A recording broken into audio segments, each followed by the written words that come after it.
Hey everyone, welcome back to Jim's EV Adventures. As Sterling Anderson, GM's Chief Product Officer, said at their recent San Francisco Energy and Electrification event, the one I just attended, we're living through an extraordinary moment in history. The The world is world being reshaped by AI as computational demands are placing stressors on the power grid grid. that have absolutely no historical parallel. Data centers are expected to consume nearly 5% of all electricity in the US this year, and that number will more than triple by 2028. That's a massive shift. And GM, like I said, just hosted a detailed event outlining exactly how they plan to help solve this challenge using the same battery technology that powers your EV and mine. No hype, no politics, just solid engineering reality from one of the biggest players in the game. Now, this is part one of a probably three-part series that I'm going to do based on the information I just picked up at GM's Empower event. So let's cut through the noise and see how GM may have just leapfrogged the competition in two huge sectors at one time: the EV sector and the grid-scale green energy storage sector. Let's dive in and see exactly what GM is doing. Back to the office where it's a little bit cooler. Let's start with the scale of what's happening. AI and data center growth are reshaping electricity demand faster than almost anyone predicted. Now, Sterling Anderson put it plainly: this surge accelerates rebalancing that becomes critical. The modern world will need a highly decentralized, responsive, and robust power infrastructure to meet that need. Right now, grids in many areas, including California as an example that they highlighted, are running at only about 45% utilization. That sounds inefficient, and it really is. But when you suddenly add enormous new loads from data centers and AI, you create real strain during peak times, things like heat waves or after major storms. Now, we've seen what this looks like in practice. On March 27th in California, battery storage alone powered the entire grid for 4 hours during peak demand.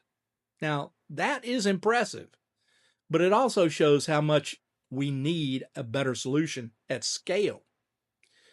Now, for those of us living in Florida with real world high mileage EVs like mine, I've put over 175,000 miles on 3 different EVs. My Bolt EUV has 90,000 miles. The Ioniq is over 30,000 miles. And I've done that through hurricanes, through beach trips, and through daily driving. This grid pressure directly affects charging availability, electricity rates, and reliability during summer heat or storm season. Now, more demand without smart fixes could mean higher cost and less convenient charging. But here's the good news. GM is treating this as an engineering problem with real solutions. And that brings us to their two big levers. GM proposes two main levers to build a stronger, more decentralized grid. First, grid-scale energy storage using their deep battery expertise. And then secondly, turning GM EVs into distributed energy resources through bidirectional charging.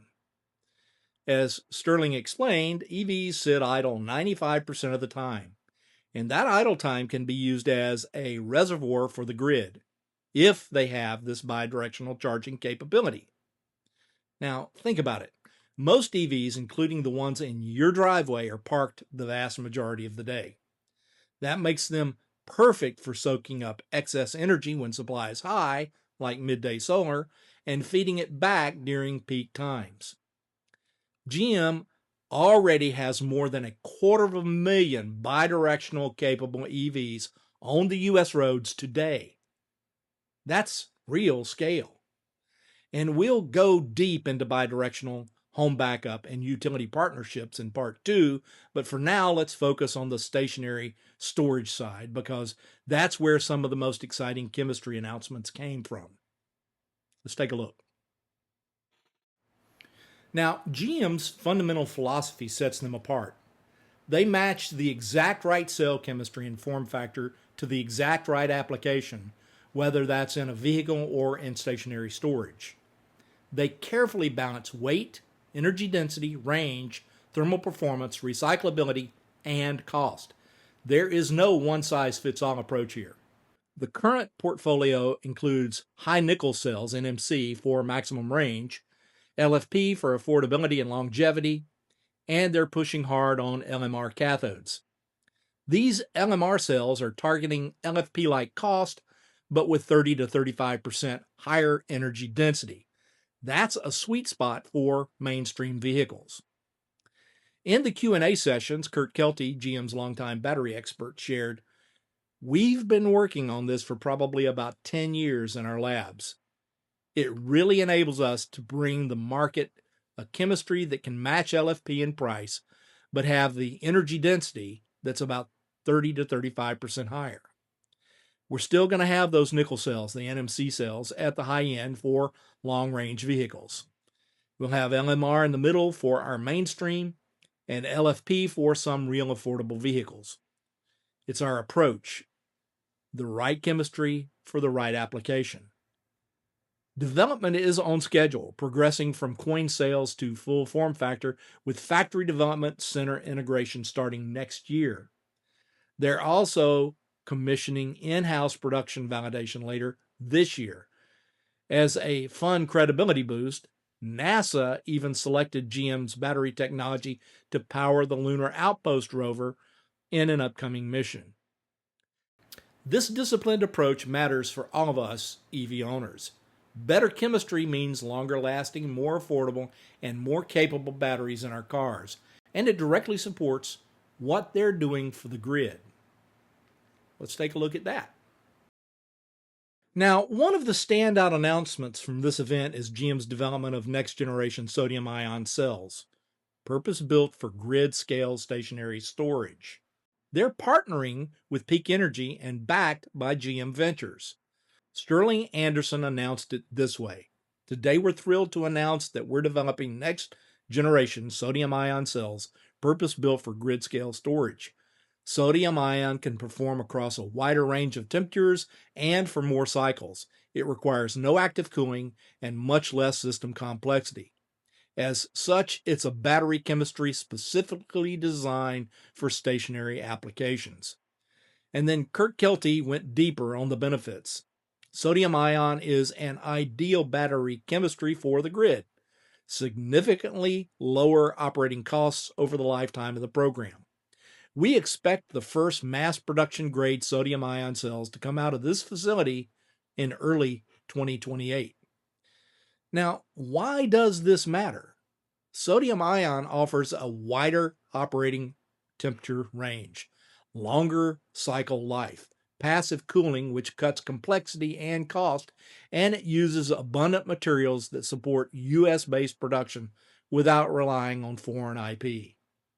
That's huge for long-term supply chain resilience and affordability.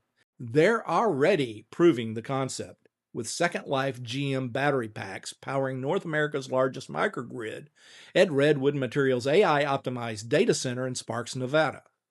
Starting next year, they'll deploy about 100 Second Life batteries at a GM plant in Michigan, providing 7.2 megawatt hours of dispatchable energy with over $3 million in expected lifetime savings. Now, for high-mileage EV owners like me here in Florida, this is excellent news. Stronger grid-scale storage helps stabilize the whole system, which means more reliable public charging, potentially lower rates, and better resilience when it is needed the most during hurricane season or extreme heat. Let's talk a little bit more about how that works all together. So now let's tie all of this together here in part one. The massive grid crunch coming from AI and data centers and GM's serious battery storage strategy with sodium ion for stationary use and LMR advancing for vehicles, it shows they're clearly committed to the right chemistry for the right job. In part two, we're going to cover how your GM EV can become a part of a home backup power plant for days during outages, can become part of the growing utility partnership like that with PG&E, and what all of this means for real owners in their driveway. I hope this kind of in-depth, no-hype look at the future of EVs and energy is helpful. So please smash that like button, hit subscribe, turn on notifications so you don't miss part 2. And do drop a comment. Have you experienced grid strain in your area? Do you have high charging prices during peak times?